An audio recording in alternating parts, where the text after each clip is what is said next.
O que você precisa saber sobre músculos. Seja bem-vindo à 38ª live desse perfil, que hoje a gente vai conversar com o Rafa Lund. Na verdade, a gente começou essa live uns minutinhos atrás, o Rafa Lund entrou, se apresentou e caiu. Então a gente vai retomar de onde a gente tinha parado. Vamos aguardar ele entrar aí e a gente já começa o nosso. Sejam todos muito bem-vindos. Gabi Furlim, seja muito bem-vinda. Muito obrigado pela honra da presença. Lígia, sempre presente, Lígia, muito obrigado. Ali, tá ele. Voltando. Voltou.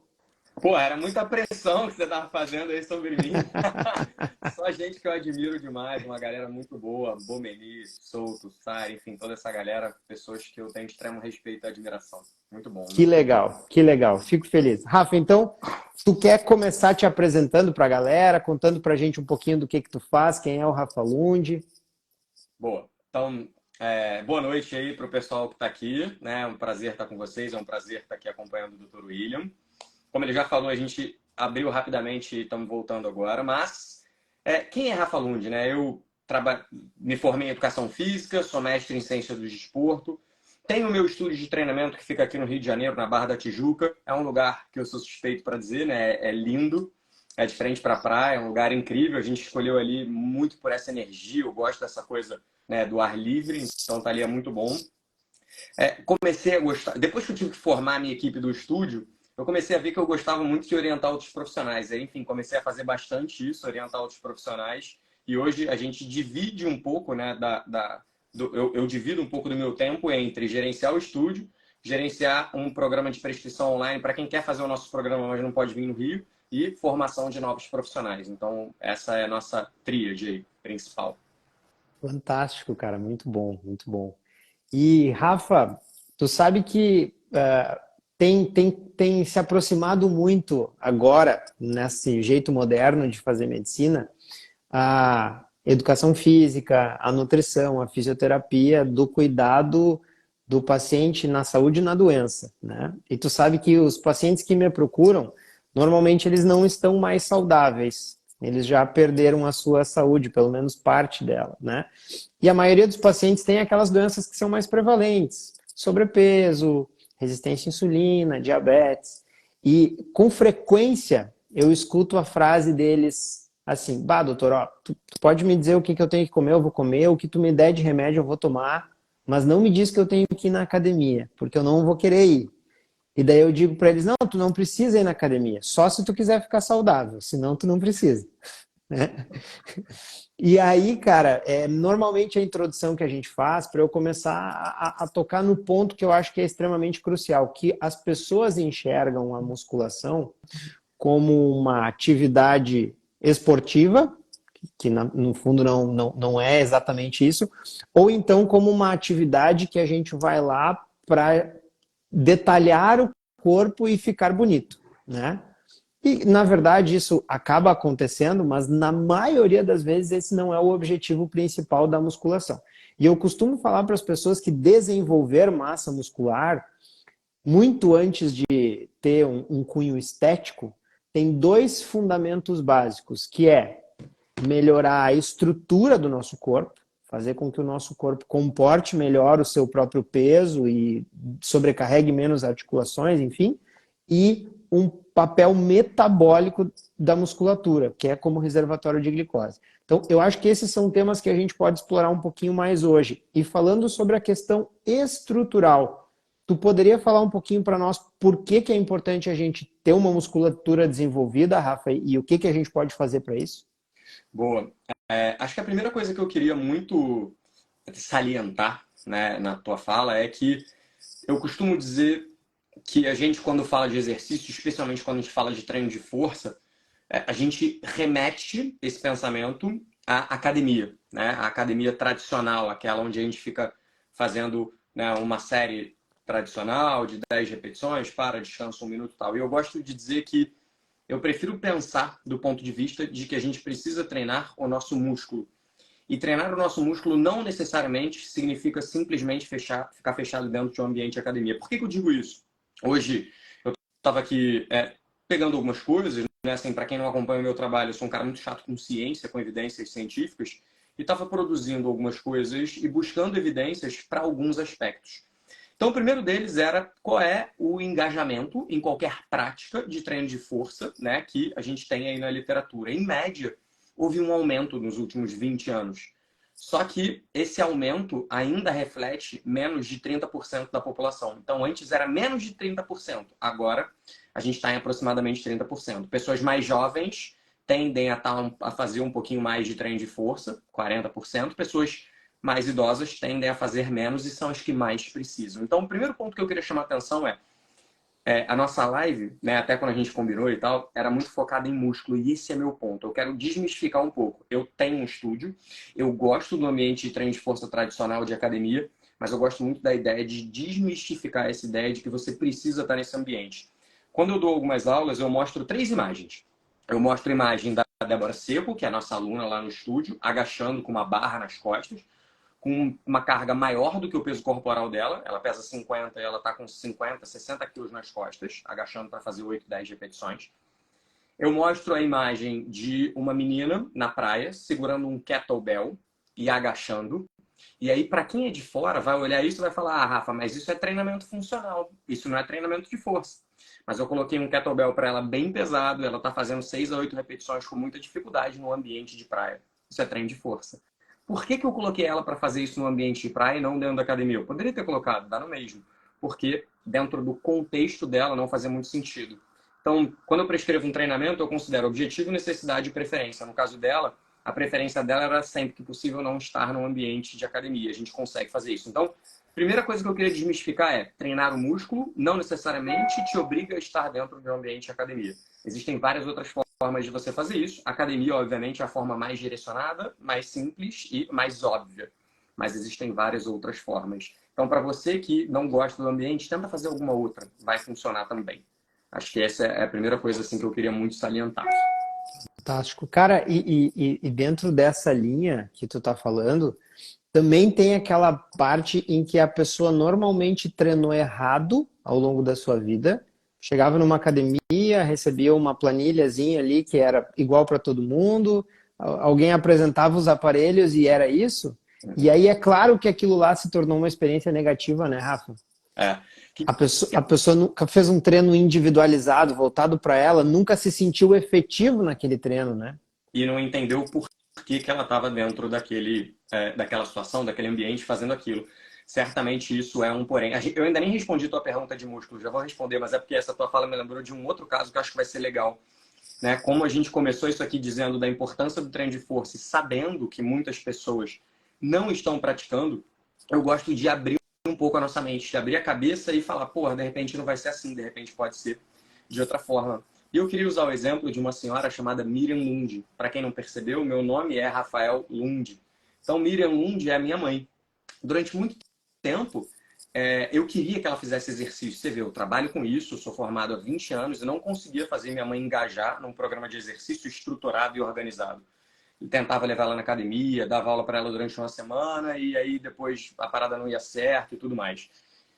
O que eu fui percebendo ao longo do tempo? Não adiantava eu tentar obrigar ela com uma atividade que ela não queria. Então eu comecei a perceber e comecei a entender. E em 2020 teve um estudo publicado na Nature que trouxe uma informação muito parecida com o que eu vou contar para vocês agora, que é o que eu chamo de nível de consciência do aluno ou nível de consciência do cliente.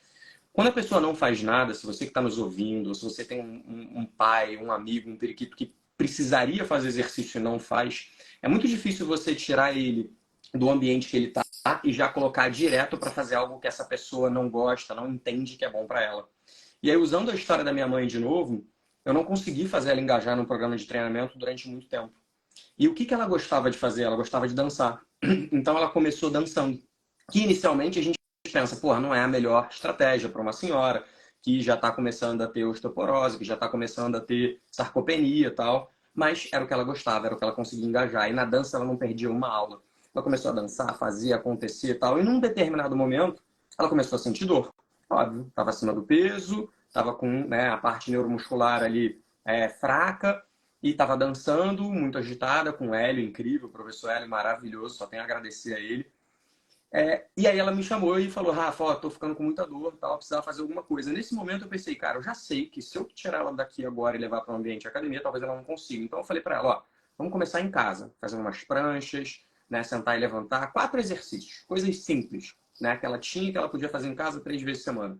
Ela começou a fazer, começou a sentir bem, começou a evoluir, conseguiu dançar melhor de novo, né, diminuir as dores, até que, num determinado momento, ela me liga e fala assim, Rafa, porra, isso está me fazendo muito bem.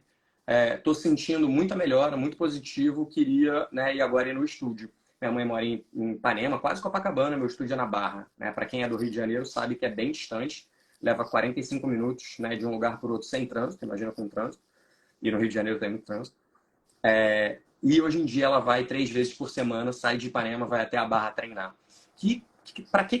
Onde essa história se encaixa na realidade de muitos que estão aqui nos assistindo e talvez de muitas pessoas que você oriente? Eu sempre costumo dizer que o primeiro passo para alguém sair do sofá não é entrar num programa de treinamento estruturado, organizado, periodizado. O primeiro passo cara, começa com algo que você gosta, que você se sinta bem. Com o tempo, seu próprio corpo vai te dando sinais e você vai querendo fazer um pouquinho mais. Então, o que a minha mãe fez foi subir degraus. Então, ela saiu do nada para fazer alguma coisa que ela gostava. Sentiu que aquilo fazia bem, eu comecei com algo um pouquinho diferente, para depois eu colocar ela num programa estruturado e organizado.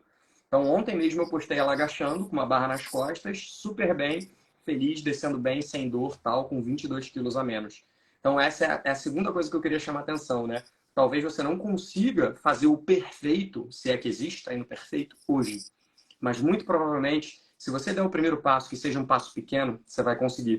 O outro estudo que eu estava olhando hoje era um estudo que debatia exatamente isso, que existe uma recomendação, um guia para, né, prática de exercícios de forma geral, só que mesmo que você faça, se você não faz nada, mesmo que você faça menos do que esse guia sugerido, né, pelas principais instituições, 150 minutos de atividade moderada ou 75 de atividade intensa, ainda assim você vai ter benefício. Então, o que eu sempre falo para todo mundo é, dá o primeiro passo.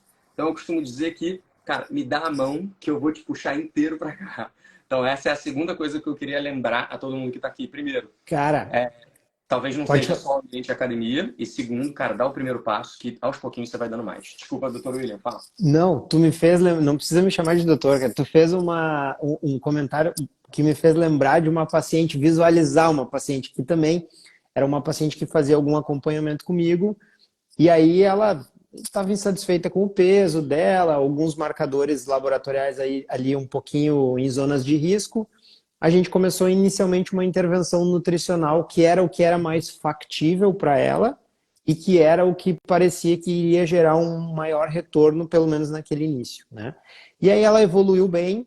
Final de uns 3 meses, ela chegou para mim e disse: me sinto super bem e tal. Olhei a bioimpedância dela e disse: olha, realmente, tua gordura reduziu, né? Mas aqui, ó, tua musculatura ainda está na média. E se tu te contenta com a média, ok, mas a mulher vai perder musculatura depois que entrar na menopausa, né? Então, se tu tiver uma sobrinha quando tu chegar lá, tu vai ter mais autonomia quando tu for mais velhinha, tu vai ter um monte de vantagens que tu tem que construir agora, né? Ninguém herda musculatura, ninguém ganha um prêmio de musculatura. Boa. E aí ela, com muita luta, Rafa, começou a fazer a musculação. Começou 2 vezes por semana, entrou num programa, pegou um personal que era engajado, fez ela começar a curtir o processo.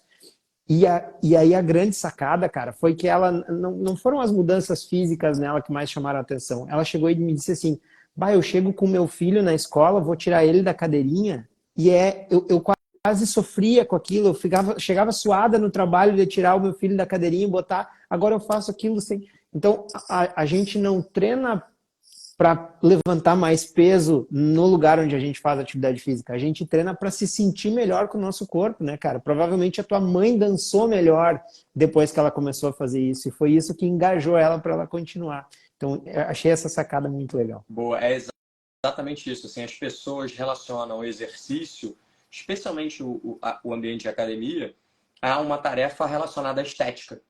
Só que, embora sim a gente consiga entregar estética, né, através de treino de força, através de qualquer tipo de exercício, especificamente, né, a musculação, que é a que a gente pretende abordar principalmente hoje, fato é que o objetivo principal, quer dizer, o objetivo principal, você pode ter isso como objetivo principal, mas o que eu entrego a mais para os nossos clientes, né, é muito interessante. Então, a gente pegou um caso de um aluno, muitos alunos, sendo bem sincero, começam por alguma questão estética, comigo, né? Então, você como médico, muitas pessoas chegam para você querendo, né, melhorar a sua saúde. Para mim, a maior parte delas chega querendo, sim, melhorar a sua saúde, melhorar a sua dor. Eu recebo muitas indicações de ortopedistas, fisioterapeutas, tá? Então, chega muita gente com dor, mas eles também chegam querendo alguma mudança estética. E o que a gente faz é mostrar para essas pessoas que elas conseguem muito mais. E essa certamente é uma das coisas. É ter uma capacidade física e funcional que você possa brincar com seu filho, passear com seu cachorro, pegar no colo, fazer acontecer. Isso realmente não tem preço. A mudança estética, ela depende de vários outros fatores, mas a melhora funcional, ela depende de bem menos fatores. A melhora funcional, ela acontece mesmo sem haver mudança estética. Então, para mim, assim, é importante salientar esses detalhes, né? Que talvez você não veja inicialmente uma grande mudança no seu corpo, mas certamente em 2 a 4 semanas você já vai perceber que você está subindo melhor a escada, que você está se sentindo melhor para fazer determinadas coisas. Então é por isso que a gente diz que o treino de força, a musculação e tal são importantes. Sim, existem algumas características relacionadas ao músculo que estão associadas a isso. Antigamente a gente viu o músculo simplesmente como um músculo. Hoje em dia a gente sabe que o músculo, ele não apenas ele tem a capacidade de contração para gerar movimento no seu corpo, mas ele também tem a liberação de uma série de substâncias que a gente chama de miocinas, né? São as substâncias que são liberadas a partir do momento que o músculo se contrai. E ao fazer isso, você começa a regular vários outros sistemas do seu corpo.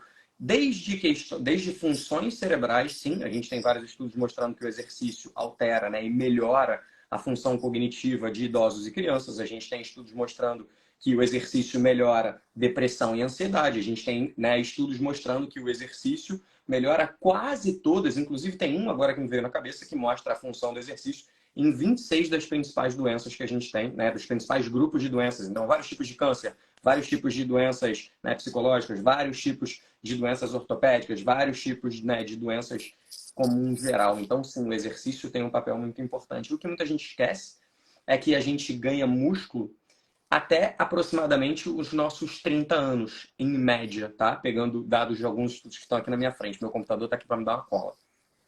Dali em diante, a tendência normal, é óbvio que eu não vou dizer, uma pessoa que a partir desse momento começou a fazer exercício, óbvio que ela pode ter ganho, mas o que eu quero chamar a atenção é que o normal, pessoas normais que fazem exercício, tendem a, até os que fazem exercício desde jovens, tendem a ganhar músculo até em torno de 30 anos.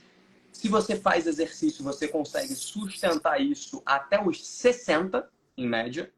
Rafa, até os 60, sim, até os 60, né? Dado da revisão sistemática que está na minha frente, está mostrando exatamente isso. E com 60 você começa a ter uma queda, mas uma queda branda. Para quem não faz exercício, você vai ganhar músculo até os 30, é normal, função, nossas funções vão melhorando. E a partir dos 30 a gente vai tendo uma redução significativa. Então, de cara, olha a mudança que acontece, né? Não só na tua parte neuromuscular, como na sua capacidade física funcional. E aí, imagino que você queira falar alguma coisa, que eu falo muito, peço desculpa, William, mas Imagina, depois eu para te quero falar. abordar alguns aspectos legais aqui também dessa aula que está aqui na minha frente. Mas vai lá, você primeiro. Só pensar uns comentários a respeito de algumas coisas interessantes que tu falou, que eu concordo demais. A primeira delas, né, Rafa, é que não tem problema nenhum as pessoas te procurarem, me procurarem com motivações estéticas, contanto que elas façam coisas que auxiliem elas a melhorar a sua saúde, né? Então, se uma pessoa chega para mim assim, eu preciso perder 2 quilos, doutor, me ajuda a ajustar minha alimentação, me recomenda o que eu posso fazer de atividade física, cara, eu vou fazer isso feliz, nem que o motivo dessa pessoa seja entrar para um vestido de formatura. Agora, se a pessoa vem para mim e quer perder 2 quilos e vem me pedir receita de Ozempic, por exemplo, né, eu vou dizer, pô, cara, não é essa a indicação. Então, quando a gente faz a coisa certa, não importa que a nossa motivação é estética, show? Vamos usar essa motivação estética para construir a nossa saúde melhor. Boa. Outro ponto que eu queria comentar de uma frase que tu falou ainda, acho que vale a pena a gente falar sobre isso. Só uma frase conectando com o que você falou. A gente vende o que eles querem e entrega o que eles precisam. Eu ouvi essa frase uma vez e falei, cara, isso conecta com muita coisa que eu faço. Perfeito. Pô, você quer estética? Beleza, mas eu vou te entregar muito mais do que isso. Perfeito, perfeito. Cara, tu vê, eu tô tão imerso nessa live que eu me dei conta que eu não liguei nem meu Light Ring agora, cara. Olha aí, ó. Eu bem que eu vi que eu tava meio escuro. Agora sim, tá. E a outra coisa, Rafa, que eu acho que tu falou e que eu bato muito nisso, é o efeito que o exercício físico tem sobre o nosso bem-estar psíquico, tá? E eu costumo buscar uma revisão de 2018, que certamente tu já leu também, talvez esteja aí aberta no teu computador, que mostra que a atividade física ela tem um efeito comparável em melhora de sintomas depressivos a muitas medicações que são aprovadas para uso clínico. Ou seja, tu fazer a atividade física vai ter o mesmo efeito em termos de melhora em scores de depressão e ansiedade do que usar a medicação. Não que eu esteja desencorajando o uso da medicação para quem tem uma indicação clínica, mas imagina se tu pudesse então dobrar o efeito da tua medicação.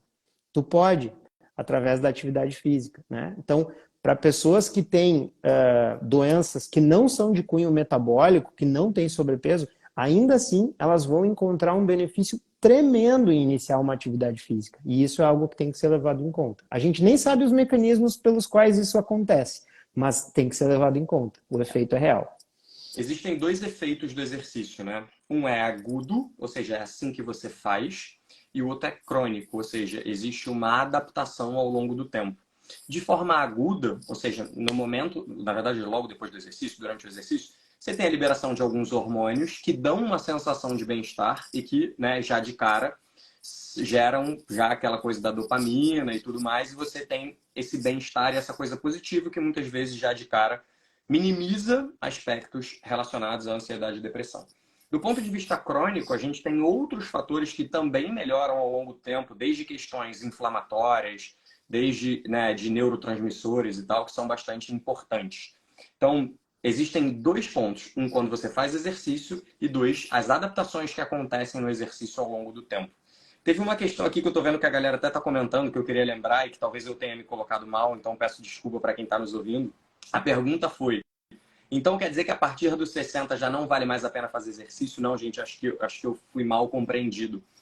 A partir dos 60, naturalmente, você vai ter uma queda de força, de desempenho. É natural, a gente está envelhecendo, o nosso corpo está nesse processo. A grande diferença é que quem não faz exercício vai ter uma queda assim. Quem faz exercício vai ter uma queda assim, bem mais branda. Então, o objetivo é que essa queda, que vai acontecer de forma natural, seja o mais branda, impacte menos, né? Ou que esse impacto seja o menos negativo possível na sua vida e nas suas funções. Imagina, tem um vídeo que ficou muito difundido, eu uso em várias palestras, que é um vídeo que foi liberado pela Sociedade Canadense, onde ele mostra um idoso acamado, sendo, né, alimentado por outra pessoa, uma dificuldade, e do outro lado da tela, um mesmo idoso brincando com o neto, fazendo uma série de coisas. Essa é a grande diferença do exercício. Cara, será que você quer estar funcionalmente bem para brincar com o seu neto, fazer tudo que você imagina, continuar fazendo suas funções diárias, ou você quer estar acamado, com dificuldade de levantar, sentar e tal? Então esse é o ponto, né? Fazer exercício sempre vai ser bom. E o segundo ponto que muita gente não sabe, a gente tem estudos em centenários. Sim, centenários. Pessoas que fazem, né, que começaram a fazer exercício aos 100 anos, não necessariamente que começaram, mas enfim, entraram numa rotina específica de treinamento aos 100 anos, e mesmo aos 100 anos houve melhora do VO2, da força e pequenos ganhos de hipertrofia. Então entenda que qualquer momento da vida sempre vai ser bom você fazer exercício e você sempre vai conseguir ter algum ganho. Mas, para pessoas que já estão no seu ápice, obviamente a tendência é que haja uma redução. Então, acho que agora eu consegui me expressar um pouquinho melhor para que a galera de 60 anos não desanime. Pelo contrário, você então tem que fazer mais ainda, porque a sua perda já está acontecendo e a gente precisa minimizar essa perda. Eu gosto daquele exemplo de que é muito mais fácil se a gente começa a economizar para a aposentadoria aos 20, né? Todo Ótimo. mês a gente guarda um pouquinho e aí o aporte que a gente tem que dar pode ser menor.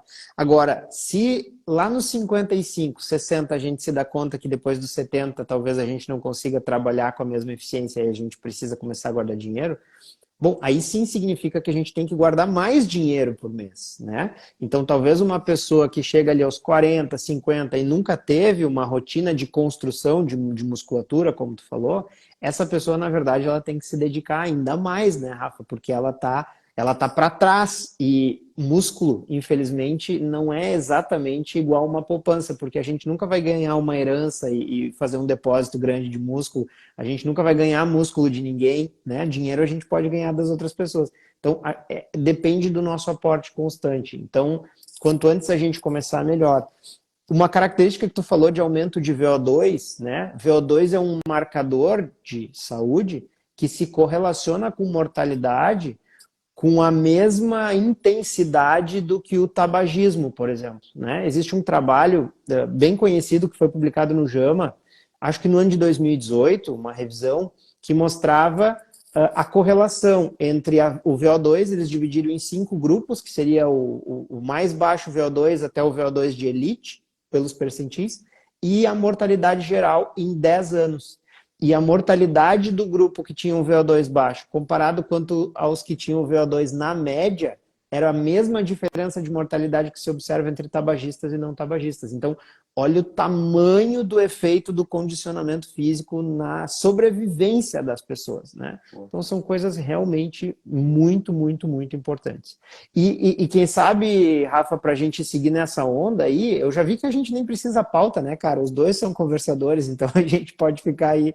Mas talvez nessa onda tem a questão da saúde óssea, que também é interferida pela nossa musculatura, né? E as mulheres, elas têm essa predisposição a terem uma rarefação óssea, uma perda da concentração óssea de cálcio depois da menopausa, e a musculatura é uma das maneiras que a gente tem para atuar isso, atenuar isso, né, Rafa? Boa, excelente. Assim, até salientando um ponto importante, né? Eu usei o exemplo do VO2 durante muito tempo.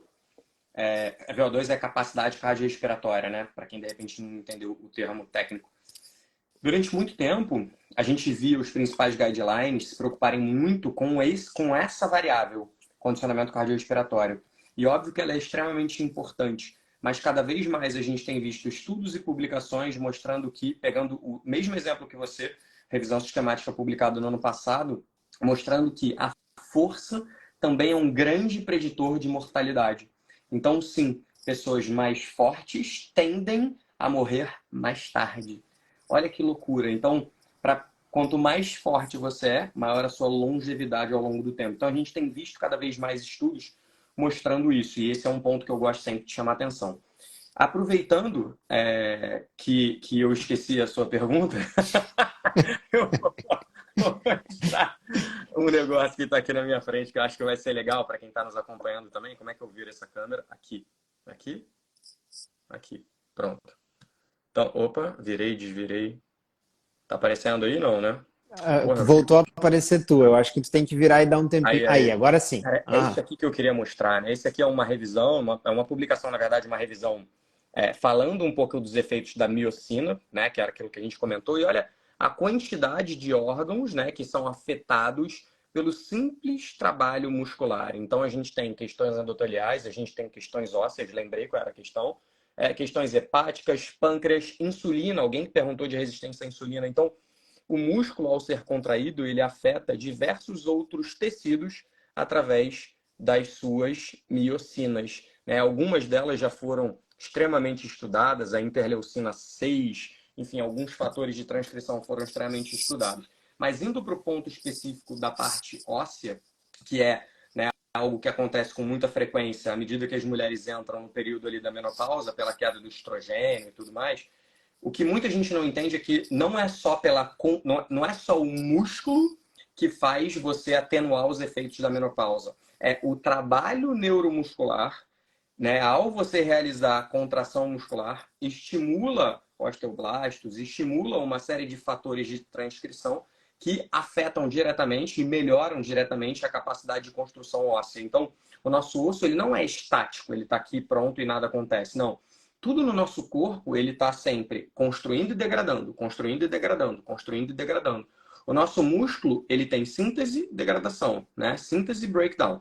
Então, o que eu quero gerar é sempre mais síntese, nesse caso, do que degradação. Então, o que eu preciso no osso, a mesma coisa. Eu preciso fazer com que o turnover ósseo seja maior do que o desgaste. E o exercício, ele ajuda nesse turnover ósseo. Ele ajuda muito em fazer essa melhora para o osso. Primeiro ponto. Segundo ponto, que é um mal bastante grande, né? Eu gosto de citar pessoas próximas. Agora vou citar minha querida avó. Minha avó caiu 3 vezes e fraturou o colo do fêmur. 2 vezes um lado, uma vez o outro. Por que que isso aconteceu com ela? Porque ela não tinha força e não tinha capacidade física para suportar pequenos desníveis. Então tinha um pequeno buraquinho, ela não tinha capacidade para se equilibrar ali, ela não tinha capacidade de força para se manter em pé, então ela caiu. Então o segundo aspecto você ter força, você treinar força, vai te fazer melhorar diversos fatores que vão reduzir significativamente riscos, como o que aconteceu com a minha avó, que é risco de queda. Então, para alguém que já está num processo de perda óssea, é importante que você minimize essa perda através do treinamento e é importante que você minimize o problema gerado por alguma possível queda que pode acontecer com você. E aí, obviamente, é um pouco depois da menopausa, mas já trazendo esses dois aspectos importantes para a gente. E aí, isso ganha uma relevância muito significativa após os 65 anos, onde as quedas ocupam a terceira posição em causa de morte, né, Rafa? Um dos meus trabalhos, eu não sei se tu sabe, é como coordenador de uma unidade de terapia intensiva, que eu sou intensivista, né, de formação.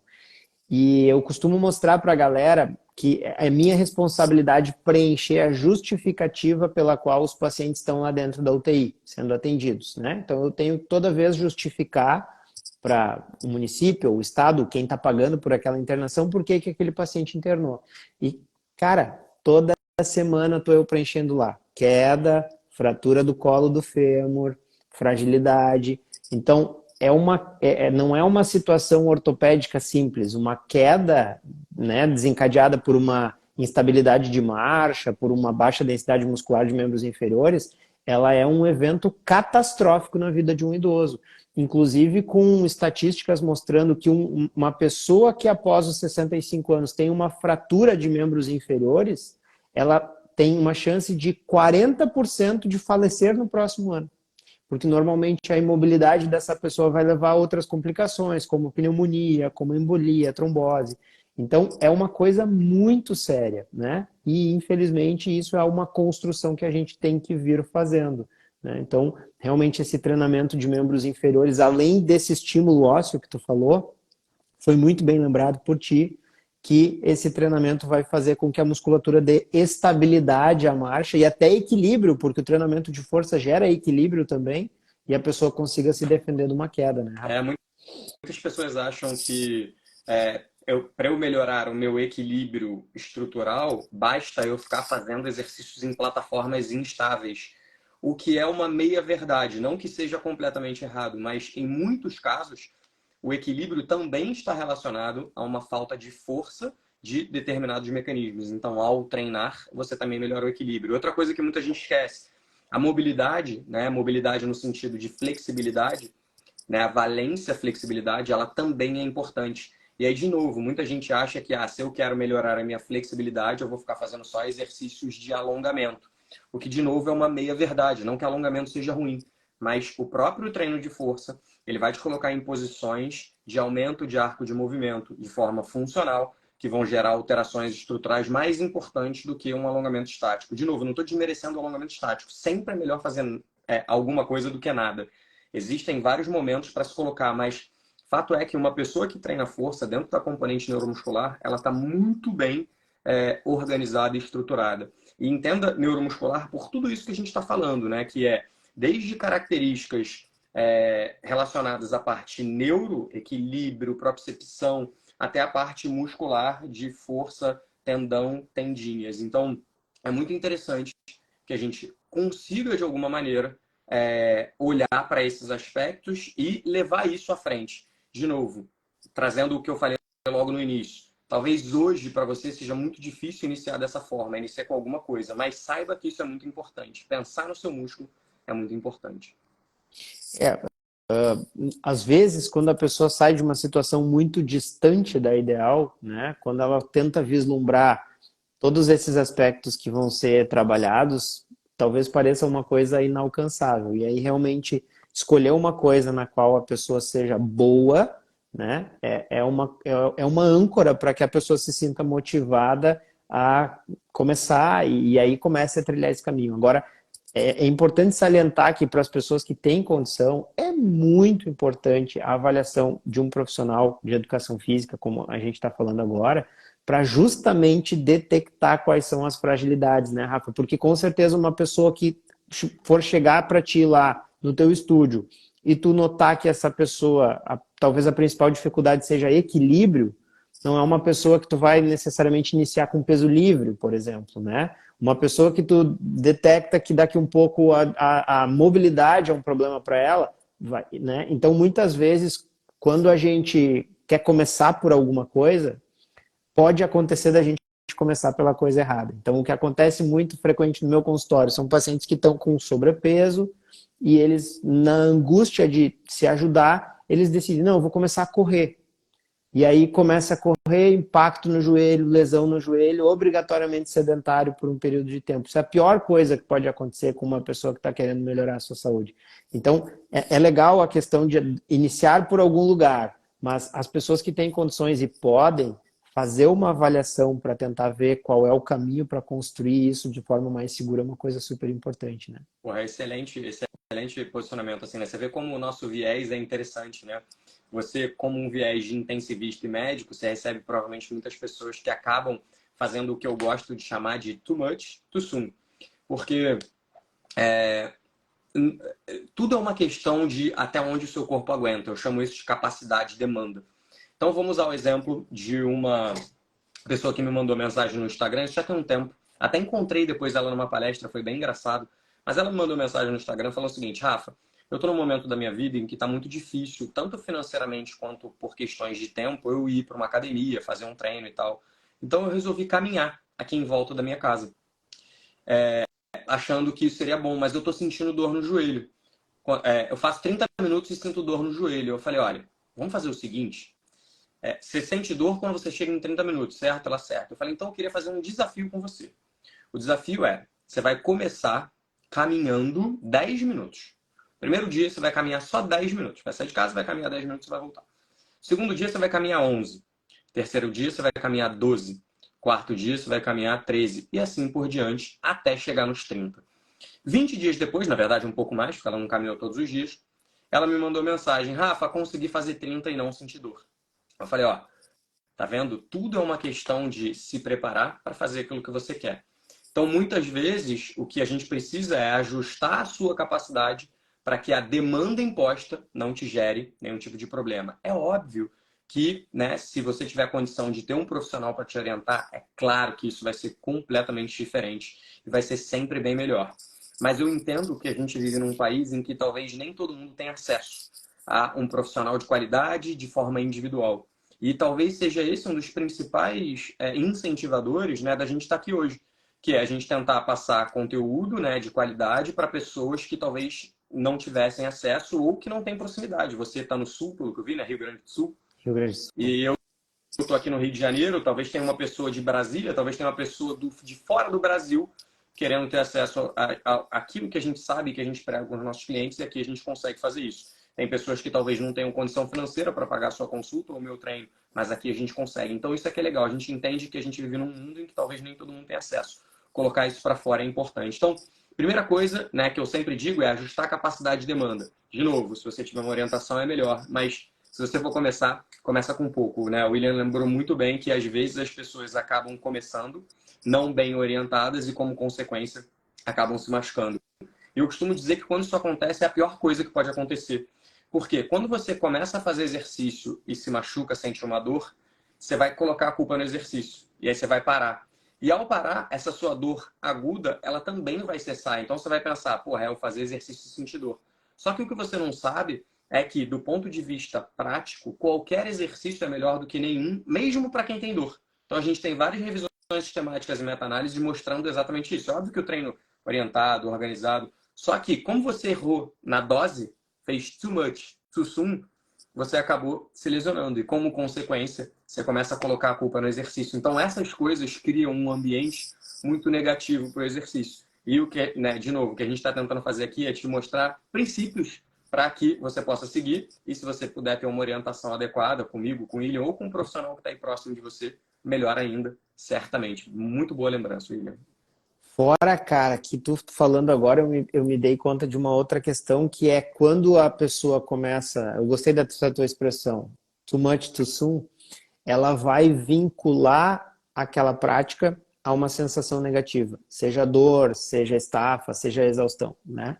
E esse vínculo fica no cérebro, a gente aprende esses vínculos, é uma associação, né? Assim como a gente associa prazer a coisas que nos geram aquilo, a gente associa o desprazer também a certos comportamentos. Então, esse é o grande, a grande sacada de fazer um crescente, começar de leve, porque aí se tu coloca ali um micro hábito, tu coloca uma demanda que tu sabe que tu consegue atender, tu já, pelo menos tu vai sentir a sensação prazerosa de cumprir a minha tarefa, né? Essa é o mínimo de prazer que tu vai sentir, é a sensação de que tu cumpriu a tarefa.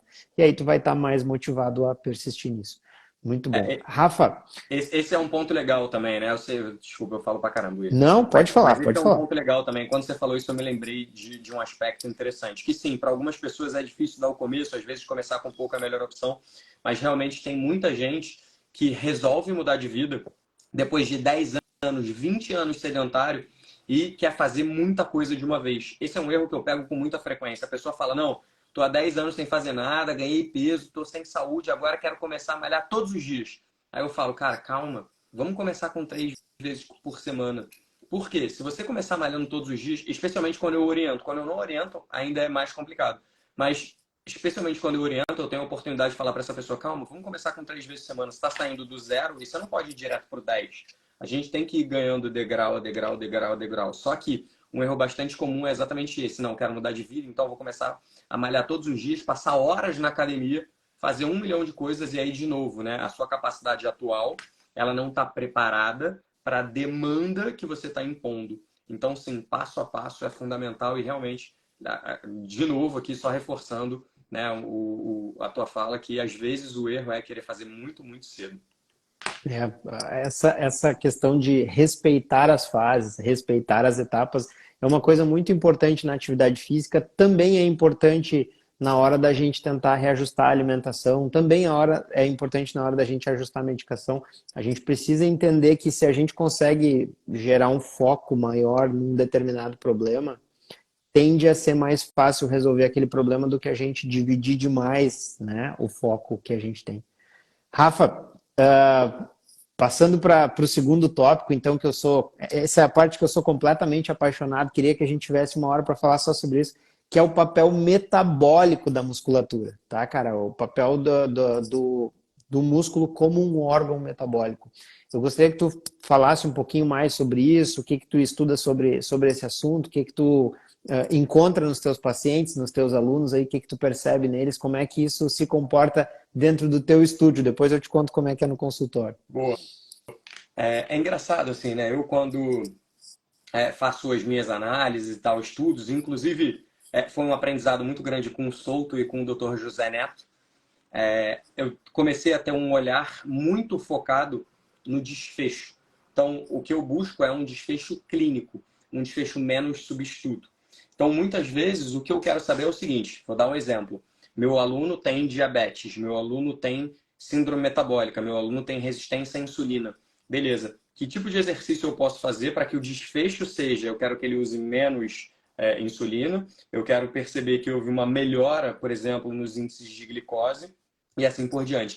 Então, eu acabo focando bastante no desfecho clínico principal. Isso, para mim, é um ponto, né, fundamental. Por que eu estou explicando isso? Porque essa parte mecanicista, mais estrutural dentro do músculo, não é o meu ponto forte. Mas vamos lá. Dito isto, vamos para alguns conceitos importantes. Do ponto de vista neuromuscular, a gente tem alguns aspectos para considerar. O primeiro deles é que a cada momento que a gente... eu vou até mostrar uma imagem aqui, essa é uma imagem legal da gente mostrar, e aí talvez fique mais claro para a galera que está em casa. Então, eu vou começar com essa imagem aqui, ó. Estou aqui com o meu... Opa, ali, beleza? Tá aparecendo? Tá, né? Tá aparecendo. Então, esse é um estudo que eu acho muito interessante, porque a primeira coisa que ele mostra é a gente tem um tecido gorduroso aqui, beleza? Então, a partir do momento que a gente tem um tecido gorduroso e a gente perde peso, a tendência é que ele reduza em tamanho, mas ele não reduz em número. À medida que você reganha o peso de novo, ele aumenta em número também como uma forma de proteção, que é isso daqui, ó, minha aulinha aqui, ó, que é isso daqui, ó, que a gente quer dizer. Tá em outro lugar. É um mecanismo de proteção do nosso músculo. Então, o que eu quero trazer aqui para vocês? Toda vez que a gente perde peso, deixa eu abrir maior. Toda vez que a gente perde peso, tá dando para ver ou tá esquisito? Tá dando para ver. Toda vez que a gente perde peso, a tendência é que a gente perca massa magra e também perca massa gorda. Quando a gente reganha esse peso de novo, repara como existe o que a gente chama de fat overshoot, ou seja, existe um ganho muito maior da massa gorda do que da massa magra. E por que isso é relevante para a gente? É o que a gente chama de engorda colateral, aqui, ó, fat overshoot. A massa gorda, ela é ganhada muito mais rápida do que a massa magra. Então, você pega uma pessoa que foi lá, perdeu peso, ela fez algum tipo de restrição calórica, teve uma pequena perda de massa magra, tal, perdeu peso. Só que depois de um tempo, ela reganha esse peso. Reganha esse peso por quê? Porque houve uma redução de taxa metabólica basal que não foi a mesma de aumento, houve uma série de adaptações estruturais que levaram a um reganho. Isso gera uma série de problemas para a gente, mas o principal que eu queria chegar era aqui, que é esse ciclo do reganho de peso, ele está associado a alguns fatores, beleza? Primeiro deles, eu tenho uma redução de gordura e massa magra, sim. Quando eu ganho gordura e ganho massa magra, mas não na mesma magnitude, tá vendo? Então, repara, músculo vermelho, gordura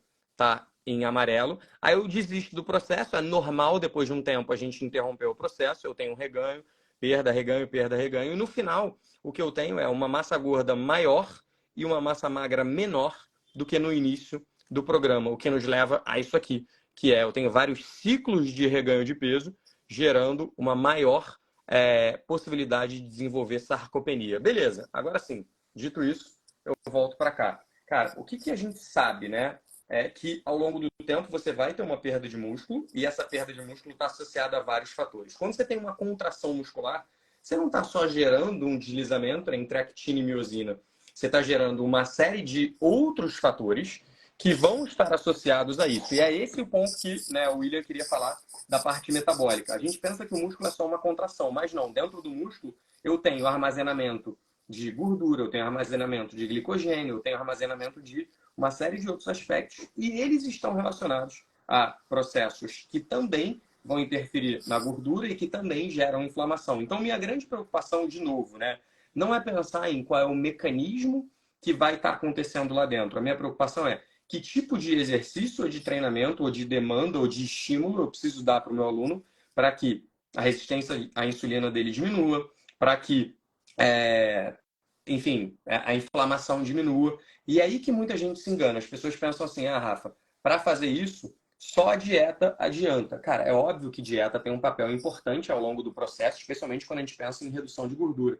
Só que, mesmo quando você não reduz peso, ao fazer exercício, especialmente treino de força, você tem melhora de todos esses parâmetros. Você tem melhora da resistência à insulina, você tem melhora da glicose de repouso, você tem melhora dos fatores de inflamação, você tem melhora de uma série de fatores. Então, sim, a componente neuromuscular, mesmo sem gerar adaptação no tecido gorduroso, ela também vai melhorar toda a parte metabólica relacionada a cada uma dessas doenças. Como isso acontece? Através de mecanismos de liberação hormonal de dentro do músculo, através de um aumento da capacidade, né, de contração, especialmente de uma organela chamada mitocôndria.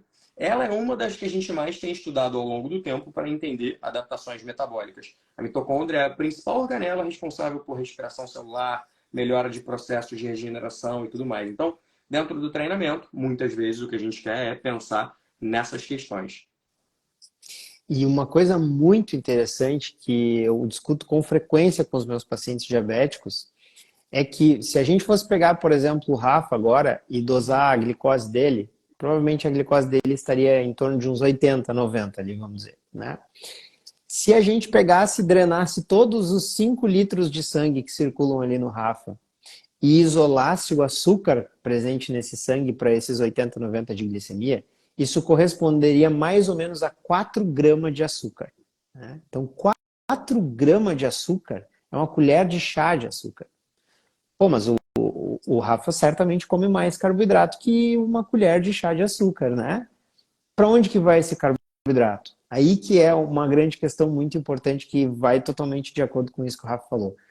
A nossa massa muscular é o principal compartimento de glicose, de armazenamento de glicose no nosso corpo, né, Rafa? Então, quando a gente ingere carboidrato e o carboidrato é metabolizado em glicose, o músculo ele absorve essa glicose e transforma ela numa molécula diferente chamada glicogênio. E esse glicogênio vai ficar lá dentro do músculo para abastecer a mitocôndria que o Rafa falou. Ele não vai sair mais de volta. Então, a nossa massa muscular, ela sequestra a glicose da circulação e joga lá dentro do músculo, aliviando o trabalho da insulina, por exemplo, que deveria tirar a glicose de circulação. Então, quando a gente tem uma musculatura desenvolvida, é natural que a gente tenha um controle glicêmico melhor. Nosso corpo passe menos trabalho para deixar a glicose no nível. E isso é demonstrado em diversos estudos com desfechos clinicamente significativos, como o Rafa mesmo falou, isso é bem observado. E uma coisa muito interessante que um pesquisador chamado Gerald Schumann publicou em 96, isso, mas é algo que a gente talvez não debateu o suficiente, é que uma das principais características do diabético é justamente que ele armazena pouca glicose dentro do músculo. O músculo dele perde a capacidade de sintetizar glicogênio, ou seja, não é que ele não está queimando glicose, ele queima, mas ele não guarda. E quando a gente faz atividade física, isso também foi demonstrado por esse mesmo autor em um outro trabalho, a gente aumenta a capacidade do músculo de sintetizar glicogênio, aumentando a capacidade do músculo de puxar a glicose de dentro da circulação. Então, eu não sei se tu observa isso, Rafa, se tu tem contato com esse tipo de público com frequência, mas os meus pacientes que são diabéticos, que se engajam em atividade física, a glicemia deles muda dramaticamente, cara. Pode ser até diabético tipo 1. Eu tenho que reduzir a insulina deles porque a glicose deles melhora dramaticamente. Tem essa parte, mas existe durante o exercício, em primeiro ponto, né, de novo, de forma aguda, a gente tem, enfim, né, a insulina, acho que todo mundo que está aqui, ou a maior parte das pessoas sabe, que ela faz o quê? Ela tira a glicose do nosso sangue e leva para as nossas células. Quando a gente faz exercício, a gente tem um estímulo de uma molécula chamada GLUT4, que ela também é capaz de fazer esse sequestro para dentro do músculo que está sendo trabalhado. Então, esse é um ponto de forma aguda de melhora, né, das questões relacionadas à insulina. Só isso já tem um ponto importante. Segundo ponto que muita gente esquece. Quando a gente faz exercício, a gente tem basicamente 3 vias metabólicas acontecendo. A gente tem a via oxidativa, que é a que usa o oxigênio para a produção de energia, produz muito oxigênio, mas de forma lenta. E a gente tem a via glicolítica, né, que ela pode ou não ser oxidativa, tem uma parte dela oxidativa, mas vamos pensar que é uma via onde você não tem a utilização de oxigênio e que você usa basicamente glicose, é mais rápido para produzir energia, mas existe uma capacidade limitada, e a gente tem a via TPCP, que é uma via de contração rápida. Então vamos pegar as duas últimas, né? A via glicolítica e a via oxidativa. Quando a gente treina o nosso músculo, de novo, e à medida que a gente vai fazendo exercício e melhorando a nossa capacidade de realizar contrações, a via oxidativa, ela gasta energia, ela faz você utilizar glicose e tudo mais durante um determinado tempo, e isso é o que a gente é capaz de medir, por exemplo, em testes de esforço. Só que a nossa outra via, ela tem uma outra parte de gás de energia que a gente não está contando. E isso é algo que na literatura ainda é um pouco complexo de se dizer, porque a principal variável que a gente tem é o consumo de oxigênio. Só que eu tenho uma via que não tem consumo de oxigênio, que é a via glicolítica. Então existe um déficit, um débito de energia que não está sendo contabilizada principal, mas que precisa acontecer. Então esse é o segundo ponto, déficit de energia. Terceiro ponto que muitas vezes as pessoas esquecem. Quando eu realizo um trabalho neuromuscular de maneira intensa, né, de maneira adequada, o que eu estou gerando é uma série de adaptações dentro desse músculo. Adaptações estruturais, por um lado, sim, existe, né, uma parte estrutural do músculo com pequenos rompimentos, mas existe outro lado que são simplesmente adaptações de melhora de tamanho. Então, essa terceira adaptação é a que está muito relacionada à capacidade metabólica de melhora né, dos mecanismos de glicose e tudo que a gente estava falando aqui. Por quê? Porque você tem um músculo que está mais ativo, ou seja, ele precisa de mais energia, e a energia mais rápida e prática para ele é a glicose. E ele, além de estar mais ativo, por estar maior, estar mais calibroso, ele também está precisando se recuperar do estresse que você impôs. Então, ao realizar exercício de forma sistemática, seu corpo, de certa forma, está sempre tentando melhorar. Ele está sempre tentando buscar melhorar. Não é só uma questão de dano. Antigamente, a gente acreditava que o exercício de força ele gera dano na musculatura. Ele até gera, mas esse dano ele é um efeito colateral. Ele não é o principal, mas ele é um efeito colateral que eu preciso minimizar. Então, mais alguns fatores metabólicos importantes aí lembrados aqui agora. Tu vê, só nisso aí que eu e o Rafa falamos para vocês, a gente tem 4 mecanismos pelos quais fazer uma atividade física vai aumentar o consumo da glicose que tu consumiu através da ingestão de carboidrato, né? Então a gente vai ter um aumento do armazenamento muscular e uma vez que a glicose está armazenada dentro do músculo, ela não sai mais de lá, então ela não entra mais na circulação. Ela vai ter o aumento da via oxidativa, da via glicolítica e dessa outra via que eu nem sei repetir o nome. Diz aí de novo. A TPCP é a clássica, né? Por exemplo, quando você faz um exercício de potência, você usa basicamente o ATP e o mecanismo CP que está dentro do músculo, creatina fosfato. Então, ATP ligado a uma creatina fosfato, entendeu? Entendi. É esse o mecanismo que a gente tenta potencializar quando a gente usa a creatina exógena. Isso. A recuperação, a reconstituição do ATP. Isso, é esse CP aí mesmo, é isso aí. Fantástico. Rafa, maravilhoso, cara, maravilhoso. Eu não quero te alugar demais aí, eu sei que a gente está fechando a nossa hora, tá? Cara, foi uma conversa maravilhosa, podia ficar... Passou muito rápido, cara, nem senti que já tinha dado 1 hora, acabei de perceber aquilo que você falou. Pô, a gente vai ter que fazer outra então para complementar essa conversa. Foi muito legal, adorei. Tá? Foi bom demais. Cara, quero que tu aproveite esse momento final aí para deixar uma mensagem para o pessoal que está nos olhando. Todo mundo que está nos olhando certamente está tentando melhorar a sua saúde de alguma maneira, então dá uma dica tua e principalmente fala para as pessoas como é que elas podem te encontrar, quais são tuas redes sociais, onde é que tu é mais ativo aí. Deixa a tua mensagem. Atualmente acho que eu sou mais ativo no Instagram, mas a gente está tentando fazer coisas aí no YouTube para um conteúdo um pouco mais aprofundado, que eu vejo que é importante. E você vai me achar em tudo que está escrito Rafa Lund, beleza? Tudo que é Rafa Lund vai aparecer meu nome, se Deus quiser. Cara, qual é a minha mensagem final? Eu vou dar uma mensagem muito doida, mas eu não quero que vocês me entendam mal. Uma vez eu fiz uma aula para médicos, inclusive, falando que exercício era remédio.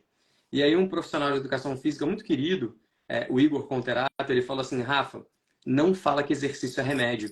Porque quando você fala que exercício é remédio, a pessoa linka aquilo que ela tem que fazer porque ela não está bem, porque ela não está bem de saúde. O exercício é o oposto. Então, exercício é saúde, não necessariamente é remédio. E se você quiser pensar na sua saúde de amanhã, você precisa começar a plantar isso hoje. Então, lembrando, né, da conexão que o William fez com investimentos, é a mesma coisa. Se você quiser pensar no seu futuro, você precisa começar a trabalhar isso hoje. Uma árvore, ela não cresce da noite para o dia. Então, hoje é o momento da gente começar a plantar. E não importa se você hoje está com 20, 30, 40 ou 50 anos. É sempre melhor começar hoje do que amanhã, daqui a 5, daqui a 10 anos. Então, comece o quanto antes. Se possível, faça com orientação adequada, bem estruturado. Né? Acompanhe as nossas redes sociais, que a gente tem colocado muita coisa positiva aí para te ajudar. Mas o foco é sempre importante manter o corpo em movimento. Um corpo saudável é um corpo em movimento. Perfeito, cara. Maravilhoso. Gente, conversa riquíssima do Rafa. Essa live vai ficar salva no perfil mais umas 48 horas. Depois ela se vai. Então aproveitem para mandar com um aviãozinho para todo mundo que vocês julgam que merece ouvir tudo isso aí. Com certeza a gente vai fazer uma segunda parte, não muito distante daqui. Muito obrigado por tudo, gente. Um grande abraço, uma boa noite. Rafa, valeu mesmo, irmão. Obrigadão. Obrigado, foi um prazer. Grande abraço a todos. Valeu, gente.